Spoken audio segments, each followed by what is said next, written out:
bugungi kunda nafaqat havaskor boksda, professional boksda ham eng umidli bokschilardan biri sifatida e'tirof etilyapti. Terremoani mind games qilmoqchi. Nimadir dedi. Bahodir javob qaytardi. Referi ringda gaplashasizlar deb aytayapti jang davomida. Wade Patterson Kanada. Do'stlar, kanalimizga xush kelibsiz. Bahodir Jalolov jangi hozirgina bo'lib o'tdi. Akalar, birgalikda jangni tomosha qilamiz. Jangni tomosha qilishdan oldin kanalga obuna bo'ling, videoga bittadan layklarni ayamang. Bahodir Jalolovni layk bilan qo'llab-quvvatlab turing.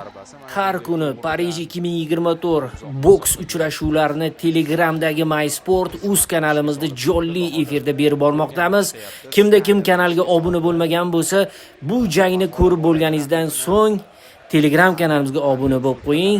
Kanal silkasi opisaniyada hamda kommentariyada.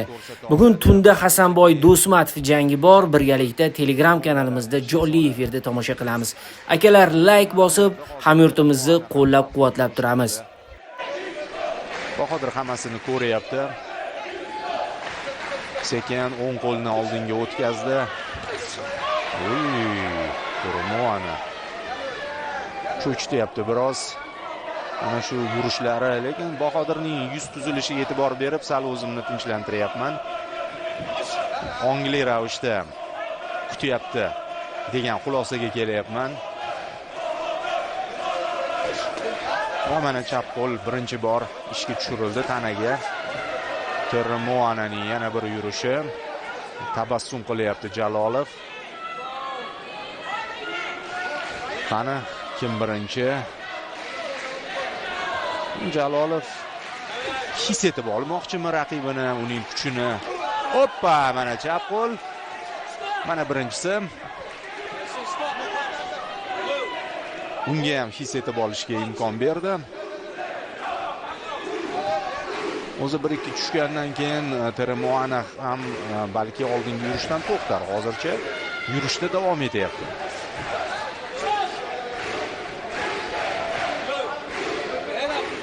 Patterson boshni ko'tardi edi Bahodirga. Terremoani masofani qisqartirishga yana urinib ko'rmoqchi. Jalolov o'ziga qulay masofada jang olib bormoqchi. Tabassumni yig'ishtirdi Bahodir. Bu signal hozir boshlaydi. Hozir uradi, hozir mana. Qani. Hop, mana. To'g'ridan yaxshigina kuch bilan yo'naltirdi Bahodir o'z zarbasini. Va yana energiya to'plash uchun ringning 4 tala burchagi tomon sayr qilyapti.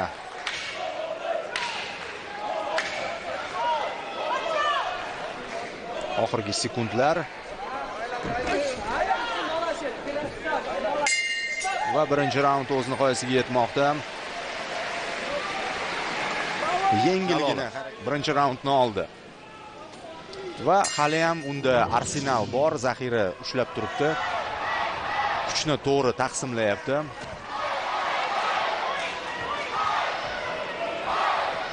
Bir jahon chempionatidan keyin intervyusida aytgandi.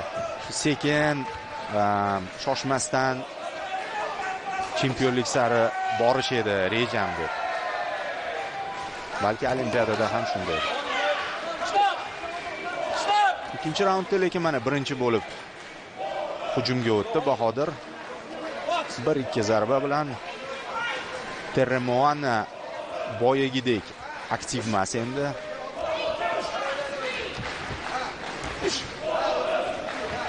Jablar tashlayapti.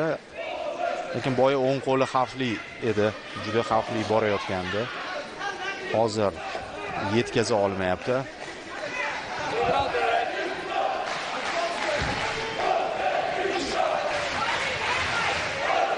Va biz uchun bu ijobiy holat.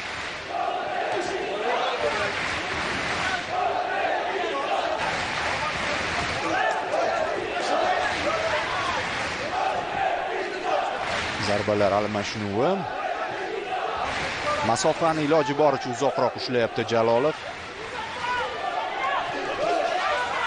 chapdan keyin o'ng qo'lni ulab yubordi va shu yaxshi bo'ldi, nuqta qo'ygan. Yana faol footwork, bu safar bosim ham qilib qo'yapti Jalolov. Yaqinlashdi seriya.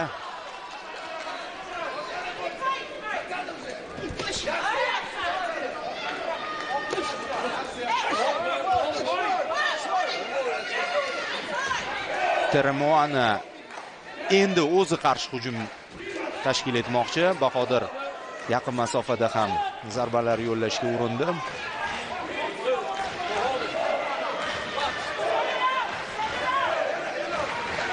Ikkinchi raundning oxirgi daqiqasi.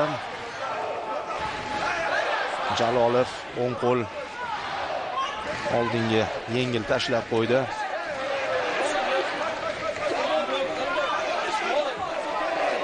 Teremoana himoyadan chiqishdi. Chap qo'lni yo'lladi. Muammo bo'lmadi Bahodir uchun. Lekin mana bu o'ng qo'l muammo bo'lishi mumkin edi. Yaxshi sezdi Jalolov, ammo ikkinchisini payqamay qoldi.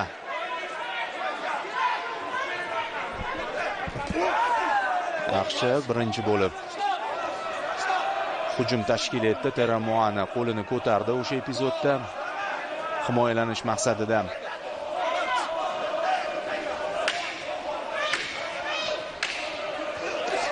Voy, xavfli bo'ldi mana bu qarshi zarba. O'zi hujum qilayotgandi Bahodir, ko'rmay qoldi. Teremoana ortga chekinayotgan joyda kontr zarba berib qoldi. Lekin umumiy fonda bu juda katta bir muammo keltirmasligi kerak. Ikkinchi raundni ham Bahodir Jalolov o'z hisobiga yozgan bo'lishi kerak mening taxminim bo'yicha. Lekin bu raundda Teremoana taktikasini sal o'zgartirdi, qarshi hujumga o'tdi va 1-2 mana bunday epizodchalar yuzaga keltirdi. Mana o'sha eng oxirgi zarbasi xavfli chiqdi. Yo'q, ustunlikni saqlab qolgan bo'lishimiz kerak.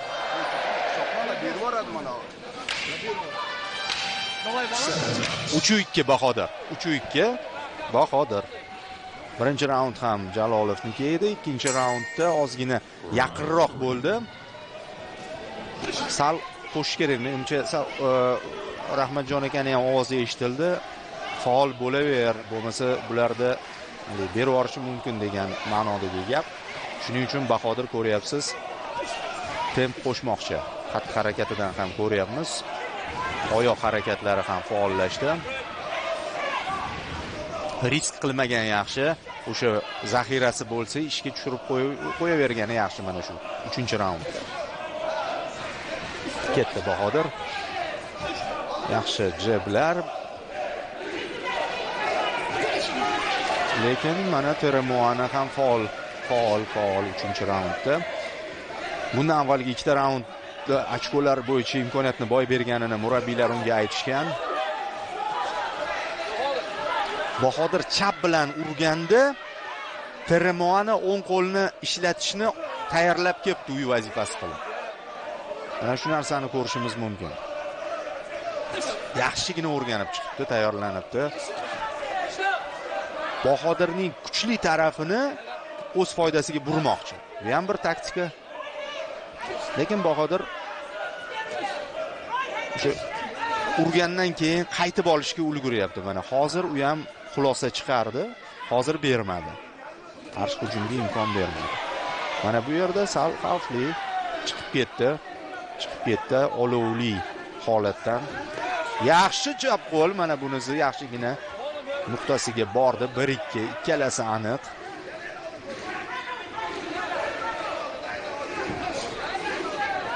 Masofani ushlab turibdi. Kerak payt zarba bilan qisqartiryapti. Shunchaki emas. Zarbasiz ortiqcha yurish qilmayapti oldinga. Klinch umuman kerak emas. Yaxshi chap qo'l. Qarshi zarba ham bo'ldi.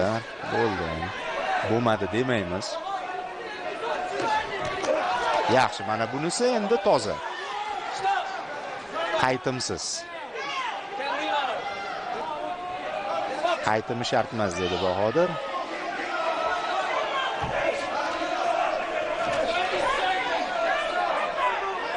Yana yuzida tabassum paydo bo'ldi. Ko'nglimizga bir yorug'lik olib kirdi tabassumi.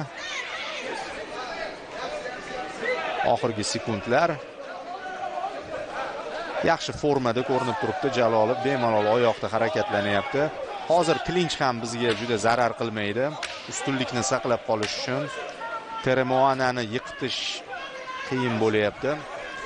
Demak, ochkolarni saqlab qolish talab etiladi. Zo'r tugatdi Bahodir 1-2 bilan. Yaxshi g'alaba. Shubha yo'q.